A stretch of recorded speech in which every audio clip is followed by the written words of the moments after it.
سابقہ دھمکی کے باوجود جب قریش نے دیکھا کہ رسول اللہ صلی اللہ علیہ وسلم اپنا کام کیے جا رہے ہیں تو وہ جان گئے کہ ابو طالب رسول اللہ صلی اللہ علیہ وسلم کو نہیں چھوڑ سکتے، بلکہ اس بارے میں قریش سے جدا ہونے اور ان سے دشمنی مول لینے تک کو تیار ہیں۔ تو وہ لوگ ولید بن مغیرہ کے لڑکے عمارہ کو ساتھ لے کر ابو طالب کے پاس پہنچے اور ان سے یوں عرض کیا، اے ابو طالب، یہ قریش کا سب سے بانکا اور خوبصورت جوان ہے، آپ اسے لے لیں، اس کی دیت اور نصرت کے آپ حقدار ہوں گے، آپ اسے اپنا لڑکا بنا لیں، یہ آپ کا ہوگا۔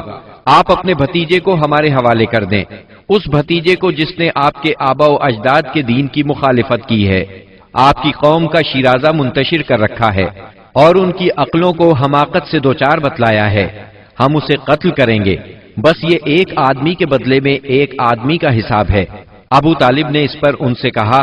اللہ کی قسم، کتنا برا سودا ہے جو تم مجھ سے کر رہے ہو، تم اپنا بیٹا مجھے دیتے ہو کہ میں اسے کھلاؤں پلاؤں اور پالوں پوسوں، جبکہ میرا بیٹا مجھ سے طلب کرتے ہو کہ اسے قتل کر دو، اللہ کی قسم یہ نہیں ہو سکتا۔ اس پر نوفل بن عبد مناف کا پوتا متم بن عدی بولا،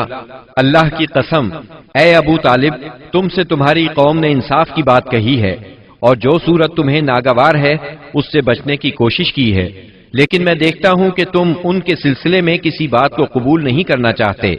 اس کی بات کے جواب میں ابو طالب نے کہا، اللہ کی قسم، تم لوگوں نے میرے ساتھ انصاف کی بات نہیں کی، بلکہ تم بھی میرا ساتھ چھوڑ کر میرے مخالف لوگوں کی مدد پر تلے بیٹھے ہو، اگر یہی بات ہے تو ٹھیک ہے، جو چاہو کرو۔ اس گفتگو کی ناکامی کے بعد قریش کا ظلم و ستم حد سے بڑھ گیا، تکالیف دینے کا سلسلہ پہلے سے کئی گنا زیادہ اور سخت تر ہو گیا۔ انہی دنوں قریش کے سرکشوں کے دماغوں میں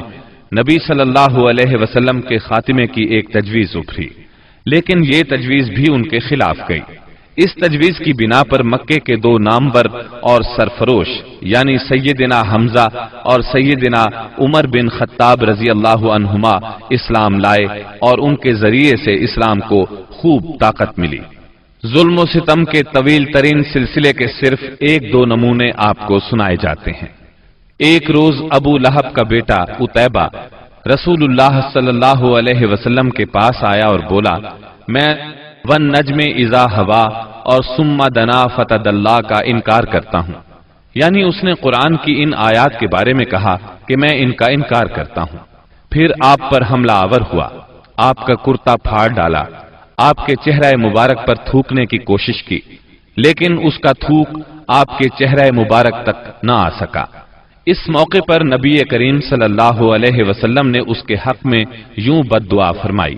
اے اللہ، اپنے کتوں میں سے کوئی کتا اس پر مسلط کر دے۔ رسول اللہ صلی اللہ علیہ وسلم کی یہ بد دعا قبول ہوئی، اور وہ اس طرح کہ ایک مرتبہ عتیبہ قریش کے کچھ لوگوں کے ساتھ سفر پر گیا،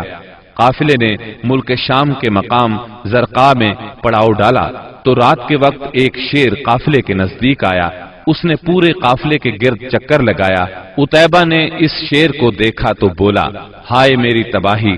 اللہ کی قسم یہ مجھے کھا جائے گا، محمد نے مجھے بد دعا دی تھی، دیکھو میں شام میں ہوں، اس نے مکے میں رہتے ہوئے مجھے مار ڈالا۔ اس وقت تو شیر چلا گیا۔ لوگوں نے عتیبہ کو دلاسا دیا کہ فکر کرنے کی کوئی بات نہیں، پھر اس کی حفاظت کی خاطر اس کے چاروں طرف جانور کھڑے کر دیے تاکہ اگر رات کے وقت شیر آ جائے تو عتیبہ کی بجائے کسی جانور کو کھا لے، عتیبہ کی طرف رخ نہ کرے۔ اس کے باوجود عتیبہ کی گویا جان نکلی جا رہی تھی۔ پھر رات ہو گئی، سب لوگ سو گئے، لیکن عتیبہ سے نیند کوسوں دور تھی اور آخرکار شیر آ گیا۔ اس نے جانوروں کو کچھ نہ کہا، ایک چھلانگ لگا کر ان کے اوپر سے ہوتا ہوا عتیبہ پر جا پڑا اور اس کا سر چبا ڈالا۔ تکالیف پہنچانے والوں میں ایک شخص عقبہ بن ابی معیط تھا۔ اس نے ایک روز حالت سجدہ میں